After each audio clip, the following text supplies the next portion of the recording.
அச்சப்பட வேண்டும், பயப்பட வேண்டும். அதுதான் கிறிஸ்தவ பெண்களாக இருக்க வேண்டும் என்று நானும் விரும்புகிறேன். உற்சாகமாக கையை தட்டுங்க. இந்த சென்சஸ் எடுக்க வருவாங்க, எல்லாம் சென்சஸ் எடுக்க வருவாங்க. அப்போ சில அக்காலத்தில் எடுக்க வரும்போது கூட புருஷன் பேரை கேட்டால் சொல்லுவாங்க, அது எங்கள் வீட்டுக்கார்ட்ட கேளுங்கன்னு சொல்லுவாங்க. படிக்காத பெண் பிள்ளைகளிட இருந்த பண்பை பாருங்க. இன்றைக்கி படித்து கிழித்து முடிச்சிருக்கிற உங்களிடத்தில் என்னையா பண்பு கிடைக்கிறது? ஏனென்றால் நீங்கள் சாபத்தின் பிள்ளைகள். என்றால் சாபம் இந்த 25 வருடங்களாக அதிவேகமாய் கிரியை செய்து கொண்டு இருக்கிறது. உற்சாம கையை தட்டி என்றால் இயேசு வரப்போகிறார். சிலுவையில் அறைந்த 2000 ஆண்டுகளுக்கு முன்பாக நடந்த சம்பவம். ஆனால் அந்த 26 வருடமாக சாபம் அதிகமாய் கர்ஜித்து கொண்டிருக்கிறது இந்த பூமியில். பாவம் மிகவும் கர்ஜித்து கொண்டிருக்கிறது. அன்றைக்கு பாவம் செய்ய பெண்களுக்கு தெரியாது. பாவம் செய்ய பெண்களுக்கு தெரியாது. பாவம் என்னாலே தெரியாது. இன்னும் ஆண்கள் இந்த பெண்களிடத்தில் பாவத்தை குறித்து கேட்டால் விலாவாரியாக அக்கினி வேறா அப்படி பிச்சு பிச்சு பிடுங்கி தருவாங்க. ஒரு சம கையை தட்டுங்க. ஹல்லேலூயா. அந்த அளவுக்கு அவர்கள் முன்னேறி விட்டார்கள். அந்த அளவுக்கு முன்னேறி விட்டார்கள். ஸ்கெட்சு போட்டு தப்பு பண்ணுவாங்க அநேக பெண்கள். அது இந்த ஊழியத்தில் நான் அநேகரை நான் பார்த்திருக்கிறேன். ஆகவே பாவம் செய்வதனால ஒரு பயம் கூட அவங்களுக்கு கிடையாது. அதான் ஆச்சரியம். பாவத்தை செய்கிறதுனால ஒரு பயமோ திகிலோ கலக்கமோ இல்லை. ஏனென்றால் சாபம் தலைக்கு மேலே ஏறினா பைத்தியம் தானையா. பாவ பைத்தியக்காரிகள், பாவ பைத்தியக்காரர்கள் பெருகிவிட்டார்கள். இனி தேடி பார்த்தா கூட இவங்களெல்லாம் கிடைக்காது. கொன்று குவிக்கப் போகிறேன் என்கிறார். சாம கையை தட்டு. ஹல்லேலூயா, ஹல்லேலூயா. ஆகவே பாவம் சாபம் ரெண்டும் கழுவப்பட வேண்டிய மேட்டர். லேவியராகமம் 12ஆம் அதிகாரத்தில் ஒரு பெண் பிரசவித்தாலே பாவம், பிரசவித்தாலே பாவம். அப்படி நீ பிரசவித்தால் பாவ நிவாரண பலி செலுத்து. உன் உதிர போக்கு நின்றபின் 60ற்கு பின் இல்லை 90க்கு பின் ஆண் பிள்ளையை பெற்றாலும் பெண் பிள்ளை பெற்றாலும் நீ செய்த பாவத்துக்கு பாவ நிவாரண பலி செலுத்துன்னு சொல்லியிருக்கிறார். அவை கல்யாணமாக இருக்கிறது மிகப்பெரிய பாக்கியம். ஒரு சோமா கையை தட்டுங்க. அப்படி நீ பிள்ளையை பெற்றிருந்தால் பாவ நிவாரண பலி கர்த்தருக்கு முன்பாக வந்தே ஆக வேண்டும். இல்லைன்னா உனக்கும் பரலோகம் இல்லை. உன் பிள்ளைகளும் அடுத்து பாவத்தை செய்ய ஆரம்பிச்சிருவாங்க. என்ன கொஞ்சம் வித்தியாசம், கல்யாணம் ஆகி பாவம் செய்கிறதுக்கு விளையாடுறது முன்னாடி செஞ்சுருவாங்க. ஆந்திர மாநிலத்தில் ஒரு வாலிப பிள்ளைக்கு ஒருத்தன் ஒரு குழந்தையை கொடுத்துட்டான். ஒருத்தன் ஒரு குழந்தையை கொடுத்துட்டான். சும்மா எடுத்து கொடுக்கல. அதாவது இச்சையின் ரோகம் முற்றி கர்ப்பத்தை கொடுத்துட்டான். வழக்கு காவல் நிலையத்தில் போகிறது. இந்த வழக்குக்காக ஒரு வழக்கறிஞரை கொண்டு சென்றார்கள் இந்த அம்மா. எப்போவுமே போலீஸ் ஸ்டேஷன் போகிறதுக்கு வழக்கறிஞரோட தானே நம்ம போவோம். ஏன்டா பயம்? ஆண்டவரோடையா போகிறீங்க, ஆண்டவரை கூடயா போகிறீங்க, பயம். வழக்கறிஞரோட போவீங்க. அப்படியே விசாரணைக்கு போய் இந்த அம்மா சொல்லுது, எனக்கு வேண்டி ஜெபம் பண்ணுங்க. என்ன பிரச்சனை? நான் இப்போ கர்ப்பமாக இருக்கிறேன். அப்போது கல்யாணம் ஆயிடுச்சா? ஆமாம், எனக்கு மகளுக்கு தான் அந்த போலீஸ் ஸ்டேஷனுக்கு போயிட்டுருக்கிறேன். அப்போ நீ கர்ப்பம் ஆகிறது பெரிய அதிசயம் ஒன்றும் இல்லையே. இல்லையா, என் புருஷனுக்கு கர்ப்பமாகவில்லை, வழக்கறிஞருக்கு கர்ப்பமானேன். என்ன சூப்பர் டயலாக் பாருங்கள். என் புருஷனுக்கு கர்ப்பம் ஆகலை, வழக்கு நடத்த வந்த வழக்கறிஞர் கர்ப்பமானேன். இப்போ அவன் கை விட்டுட்டு போக சொல்கிறான், கலைச்சிட்டு போக சொல்கிறான். கலைச்சா பாவம்னு நீங்கள் சொல்கிறீங்க. புருஷனிட்டு நான் எதை சொல்லுவேன், எப்படித்தான் சொல்லுவேன்? ஆகவே எனக்கு ஒரு தீர்வு வேண்டும் என்பதற்காக தான் அந்த ஜெபம். ஒரு சம கையை தட்டுங்க. பாவம் செய்த பிறகு கொலை செய்ய தீர்மானிக்கிறோம். நீ பாவம் செய்தாலும் உன்னை கொல்லுவார், நீ பிள்ளைய கொன்னாலும் கொல்லுவார். இரட்டிப்பான தண்டனை. சில குற்றவாளிக்கு ஆயுள் தண்டனை 2 கொடுப்பாங்க, 2 ஆயுள் தண்டனை 3 ஆயுள் தண்டனை. சிலருக்கெல்லாம் அநேக கொடுத்துருவார் ஆண்டவர். ஆகவே பிள்ளைய கலைச்சவங்க இங்கே இருந்தால் பாவ நிவாரண பலி செலுத்தி பரிசுத்தம் அடைந்து கொள்ளுங்கள். இல்லை என்றால் பிள்ளையை கொன்றதற்காக இருக்கிற பிள்ளையை கொன்று போடுவார். அப்படிப்பட்ட தேவன் தான் நம்முடைய தேவன். தாவீதுனுடைய பிள்ளையே கொன்ற தேவன் நம்முடைய பிள்ளையை கொல்வதற்கு பெரிய நேரம் ஆகாது. தாவீதோடு தேவன் இருந்தார், தாவீது தேவனோடு இருந்தார். ஆனால் அவனுடைய பாவத்தை அற்பமாய் தேவன் எண்ணவில்லை. தண்டனை கொடுத்து தான் அவனை அடித்து திருத்தினார்.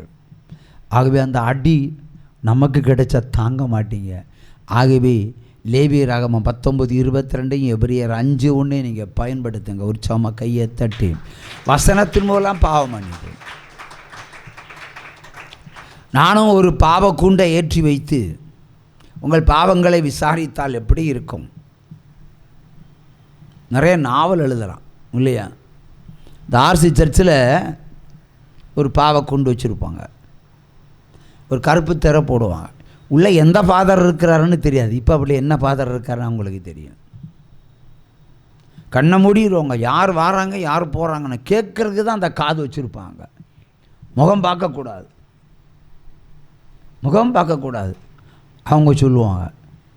என்னை ஒரு முறை நானும் இந்த ஞானஸ்தான வகுப்பறைக்கு போனதும் பாவ நிவாரண பலி சொன்னேன்.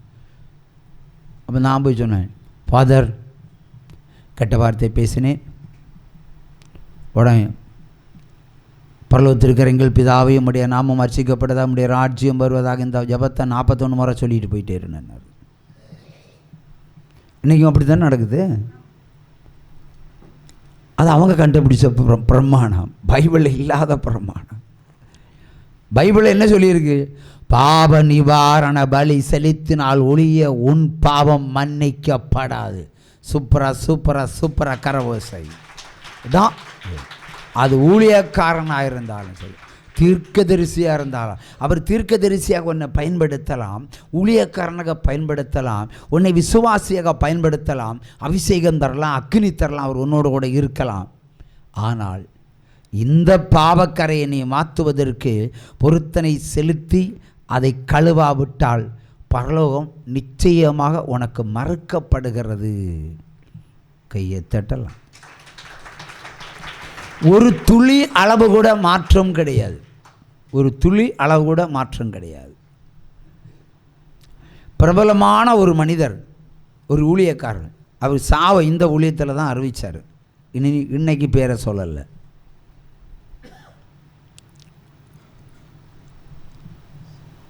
அவர் ஒரு நற்செய்தி கூட்டத்துக்கு வருகிறார்.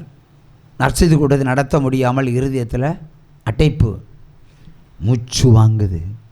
நான் உனக்குள்ள இளைப்பை அனுப்புவேன் என்று சொன்ன தேவன் அவர் செய்த பாவத்திற்கு ஒரு இளைப்பை அனுப்பினார். இந்த இளைப்பு என்பது ஒரு பாவம். எப்போ அந்த இளைப்பு வரும்னு சொல்ல முடியாது, எப்போ மூச்சு அடைக்கும்னு சொல்ல முடியாது.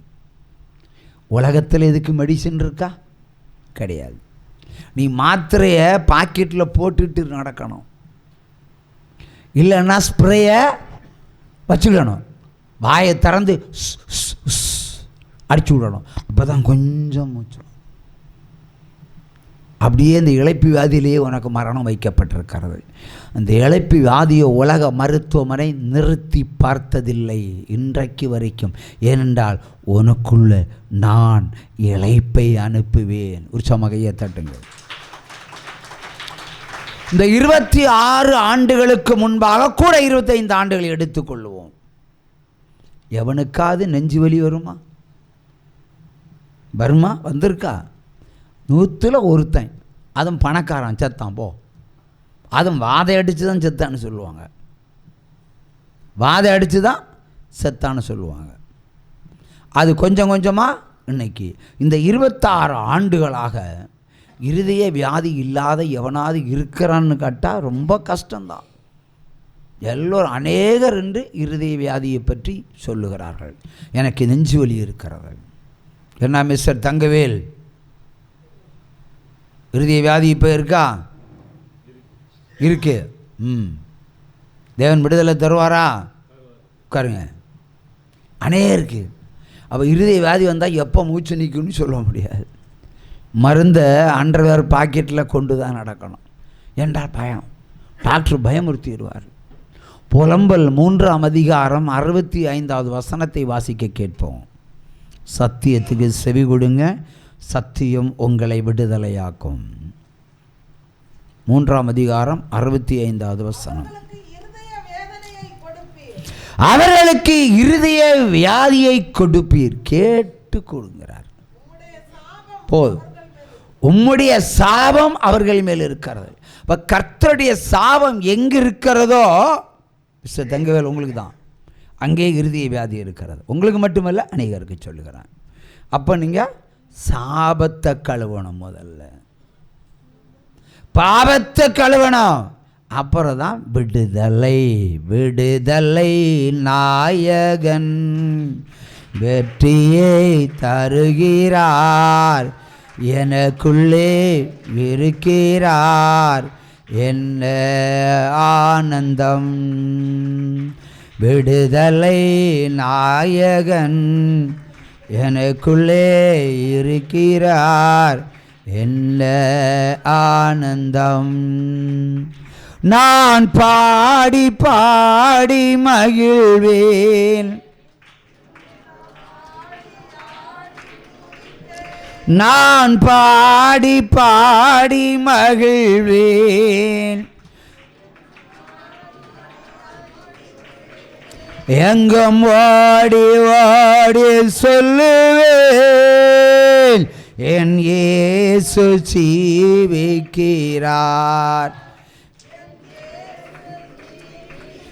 எங்கும் ஓடி ஓடி சொல்லுவேன், என் இயேசு ஜீவிக்கிறார். விடுதலை நாயகன் வெற்றியை தருகிறார், எனக்குள்ளே இருக்கிறார், என்ன ஆனந்தம். சத்தம் ஒரு அல்லேலூயா சொல்லுங்க. இந்த வரிகளை என்ன சொல்லப்படுகிறது? விடுதலை நாயகன் வெற்றியை தருகிறார், உங்களுக்கு தான். ரெண்டாவது என்ன சொல்லுகிறார்? நான் பாடி பாடி மகிழ்வேன், எங்கும் ஓடி ஓடி சொல்லுவேன், என் இயேசு ஜீவிக்கிறார் என்று. அப்பா, சுவிசேஷம் அறிவித்தால் ஒன்று இருதய வியாதியிலிருந்து விடுதலை உண்டு என்று சொன்னார். அதுக்காக வயசான உங்களுக்கு மைக்கு கிடைக்காது, 1000 புக் அடித்து 1000 பேர் கொடுங்க, இருதய வியாதி விடுதலை. உங்களுக்கு மட்டுமல்ல, இந்த பிரச்சனை இருக்கிற அத்தனை பேருக்கும் இலவசமான இருதய வியாதி கிடைக்காது. ஏண்டா உங்கள் மேலே சாபம் இருக்கிறது. சாபத்து நிமித்தம் இருதய வியாதி அனுப்புனதே அவர் எடுக்கணும்னா அவர் கொடுத்தா தான் எடுப்பார். நீங்கள் கேட்கலாம், இலவசமாக கொடுத்து இலவசமாக தரக்கூடாதான்? எல்லோரும் இது ஒரு கேள்வி. இந்த ஒரு வசனம் எல்லாருக்கும் தெரியும், மீதி வசனம் எல்லாத்தையும் மறந்துடுவாங்க. சுவிசேஷகந்தான் உங்களுக்கு இலவசம். உற்சவமாக கையை தட்டுங்க. சண்டே ஆராதனை உங்களுக்கு இலவசம், உபவாச கூட்டம் இலவசம், நற்செய்தி கூட்டம் இலவசம், செய்தி இலவசம் உங்களுக்கு. நான் ஃபீஸ் வாங்கிட்டு நிற்கிறேன் உங்ககிட்ட. 3 மணி நேரம் பிரசங்கம் பண்ணுகிறேன், 4 மணி நேரம் பிரசங்கம் பண்ணுகிறேன், 5:30 மணி வரைக்கும் பிரசங்கம் பண்ணியிருக்கிறேன். 5:30 மணி நேரம் பிரசங்கம் பண்ணுறதுக்கு ஆண்டவர் எவ்வளோ கொடுத்தா தான் நிற்பேன்னு சொல்லியிருக்கேன். நான் இல்லை, நிற்க சொன்னார் நிற்கிறேன், கீழ்ப்படுகிறேன். அவர் பேச சொன்னால் நான் பேசுகிறேன், அவ்வளோ. That's all. அப்போ இங்கே தான் இலவசம். அதாவது அறியாமை இருள் அகற்றப்பட வேண்டும்.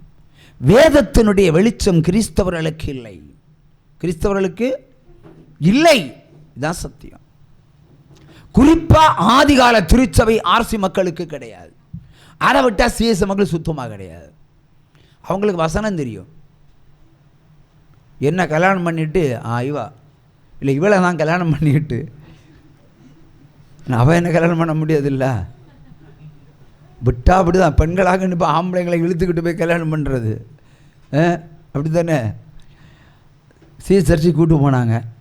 ஆர்சி திருச்சபையிலேருந்து ஒரு ஃபாதருக்கு ஒரு அடியும் கொடுத்துட்டு நான் வெளிநாட்டு போகிறேன் ஒரு பேப்டிஸை வாங்கிட்டு இவளை கல்யாணம் பண்ணிக்கிட்டு சிஎஸ்எஃப் போனால் எங்களை இருவரும் வீட்டி இருக்கிறார்கள் சிஎஸ்சி மக்கள். ஓஹா, வேத வசனம். அந்த பாதிரியார் சொல்லுவார், ஒரு வசனம் சொல்லுவார் தானே. இங்கே நம்ம ஒரு வசனத்தை வாசிக்க சொன்னால் யாரும் வசனம் வரல, வாயிலண்டு வரல வசனங்க. உங்களுக்கு யார் யோசிக்கிறது? பைபிளில் எங்கே இருக்குன்னு உங்களுக்கு தெரியல, அங்கே அத்தனை பேருக்கும் தெரியுது. ஆனால் போட்டி. இப்போ நான் சொல்லுவேன், மத்தேயு 27ஆம் அதிகாரம் 24 வாசிக்க கேட்போன்னு பாதிரியார் அன்னைக்கு சொன்னார்னு வச்சுடுவோம். ஒரு 25 பெண் குரல் கேட்கும். அதில் 10 ஆண்கள் பின்னாடி முந்தரவனை முந்தவும் விட மாட்டாங்க, பிந்துனவங்க முந்த முயற்சி பண்ணுறாங்க. அந்த அளவு தேறி இருக்காங்க. அந்த வகையில் சிஎஸ்ஐக்கு ஒரு பாராட்டு, கைத்தட்டு. ஆனால் அங்கே ஓட்டப்பந்தயத்தில் முந்தினது போல முதல்ல முந்தினது இவா விடுவானா? விட மாட்டா. சரி, சபை மக்கள் ஏதாவது முன்ன சொன்னா விட மாட்டா, ஓவர்டேக் பண்ணி போயிடுவா. நான் தான் வசனத்தில் முன்னே என்று காண்பித்தாள். மறுநாளைக்கு கையை பிடிச்சி இழுத்துக்கிட்டு வந்தேன். அன்னையிலேருந்து சிஎஸ்ஐக்கு போகவே இல்லை. ஏண்டா விட்டு கொடுக்க மனமில்லை உனக்கு? முயற்சி பண்ணுறவர்கள் முன்னாடி வரட்டுமே. அந்த மனப்பான்மை சிஎஸ்ஐ மக்களுக்கு இல்லை என்று சொன்னால் எதுக்கியா சிஎஸ்ஐ? அப்படித்தானே, அப்படித்தானே. மேலே வானத்திலும் கீழே பூமியிலும் எனக்கொப்பான சுரூபங்களையாவது நீ உண்டாக்கி இருக்க வேண்டாம், தொழுது கொள்ள வேண்டாம், நமஸ்கரிக்க வேண்டாம்னு சொன்னார் யாத்திராம 20ஆம் அதிகாரத்தில். எவையா அந்த வசனத்தை பின்பற்றுகிறான்? உங்களுக்கெல்லாம் பகுத்தறிவு இருக்கா? இல்லை மூளைன்னு ஒரு சமாச்சாரமாவது இருக்கா? நான் கேட்குறேன். பைபிளை படித்தவன் அதைத்தான் ஏன் பின்பற்றணும்?